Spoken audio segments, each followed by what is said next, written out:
बिस्मिल्लाहिर्रहमानिर्रहीम। हजूर अकरम सल्लल्लाहु अलैहि वसल्लम ने इरशाद फरमाया कि कोई शख्स मिसल चौपाए के अपनी बीवी पर न जा पड़े, बल्कि चाहिए कि पहले बोसो किनार और आहिस्ता आहिस्ता बातचीत से आमादा करें। अस्सलामु अलैकुम रहमतुल्लाह। आप देख रहे हैं रूहानी बुक यूट्यूब चैनल में। हूँ मुफ्ती बिलाल अहमद कादरी।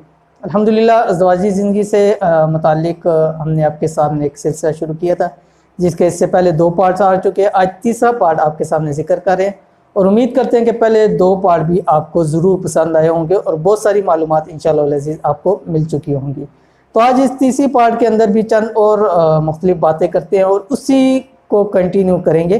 तो इसलिए पहले गुजारिश है आपसे कि अगर आपने इससे पहले कि हमारे 2 पार्ट नहीं देखे तो वो पहले 2 पार्ट देख लें, इंशाअल्लाह अज़ीज़ आगे बात समझने में आपको आसानी होगी।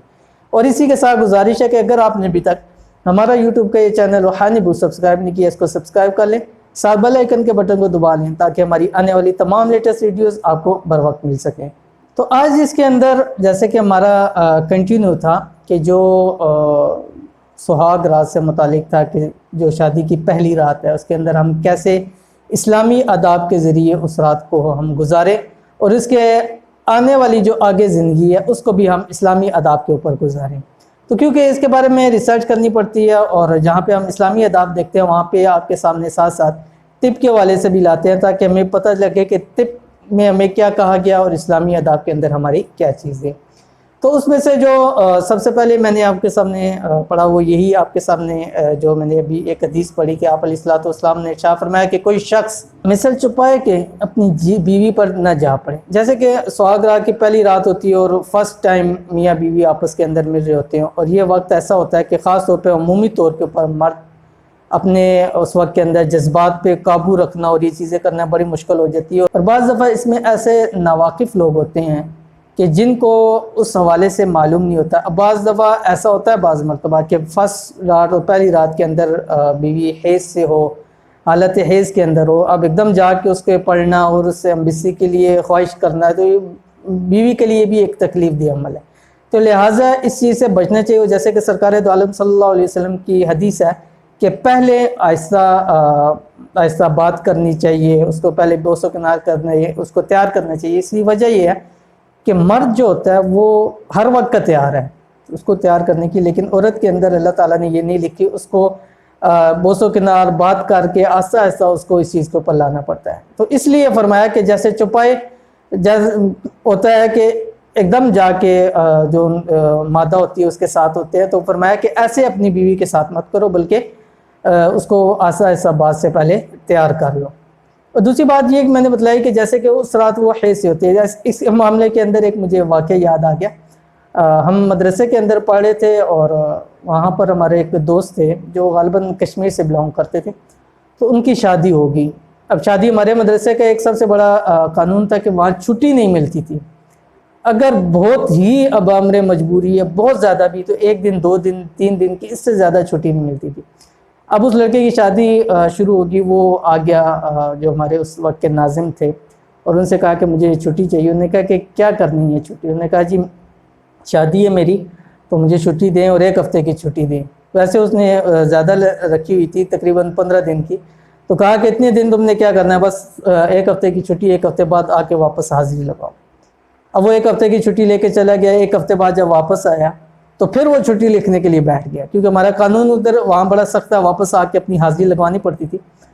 तो उसने लिखी और जाके दी। अब वो ये जो नाज़िम साहब थे हमारी, उनके पीरियड भी होता था हमारा पास उनका, तो वो आगे तो उन्होंने कहा हाँ जी क्यों, तुम्हें छुट्टी क्यों चाहिए, फिर तुमने दरख्वास्त भेज दी। उसने कहा जी हमारा हाँ मसला ये है कि 2-3 दिन तो पहले जो वो लेके आते हैं लड़की को, तो उसके घर वाले वहीं रहते हैं, हमें तो मौके की खलवत ही नहीं मिली, मौका ही नहीं मिला। अब ये हुआ कि दो आखिरी 3 दिन हमें मिले तो उसके अंदर वो हालत हैज़ के अंदर थी, हमने तो कुछ किया ही नहीं, तो हमें क्या फ़ायदा हुआ शादी का। तो लिहाजा मुझे और 1 हफ़्ते की छुट्टी दे दें ताकि मैं कुछ तो वहाँ से फ़ायदा तो उठाऊँ ना शादी का।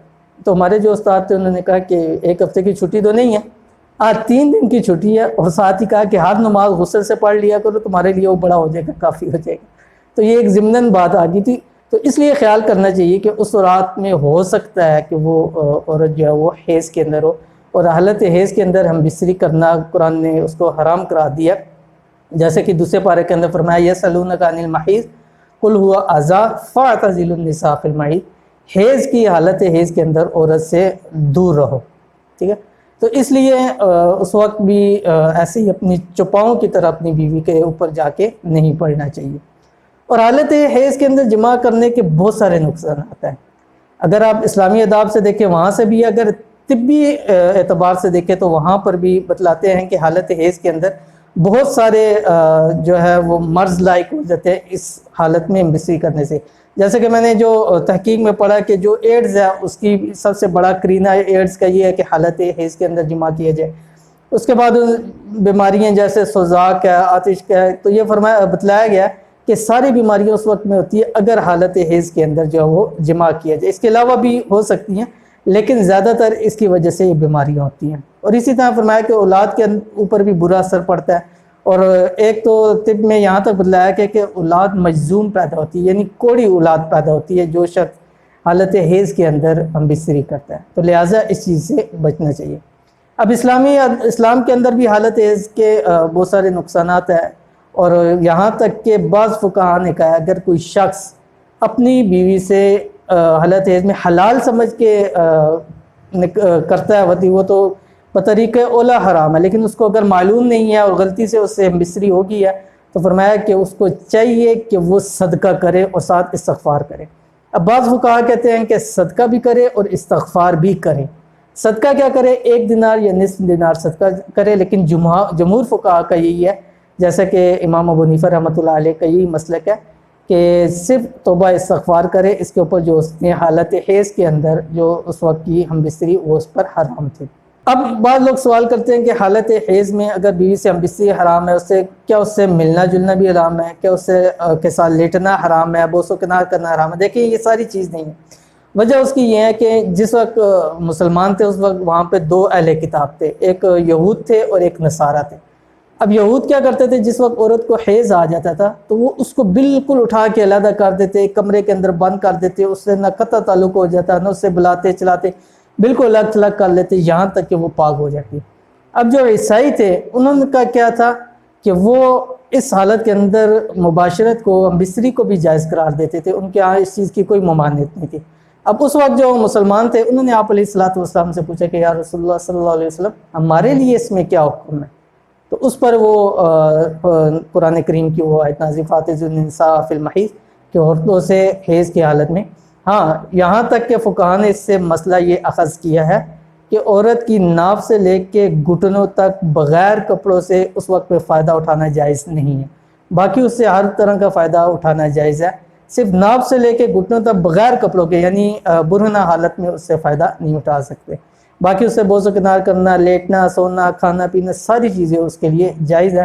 بس صرف جو ہم بستری کے چیزیں ہیں کہ جس کی وجہ سے ہو سکتا ہے کہ وہ ہم بستری اس کے اوپر غالب آ جائے تو اس چیز سے جو ہے وہ بچ جائیں.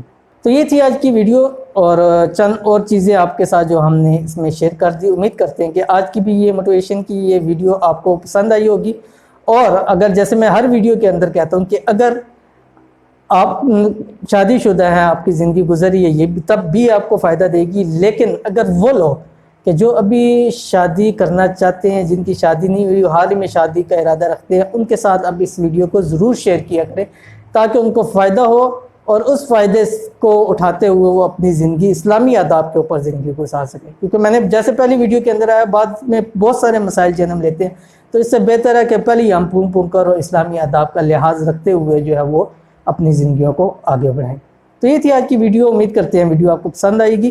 ویڈیو پسند آئے تو لائک کر دیں، دوست احباب کے ساتھ اس کو شیئر کریں. ملیں گے انشاءاللہ العزیز پھر کسی اچھی نیکسٹ ویڈیو کے اندر اور نئے پارٹس کے ساتھ. تب تک کے لیے اجازت دیجیے. اللہ حافظ. Thanks for watching. Don't forget to like, subscribe and share. مزید ویڈیو دیکھنے کے لیے ہمارا چینل سبسکرائب کریں، گھنٹی کا بٹن دبائیں اور نئی ویڈیو سے باخبر رہیں.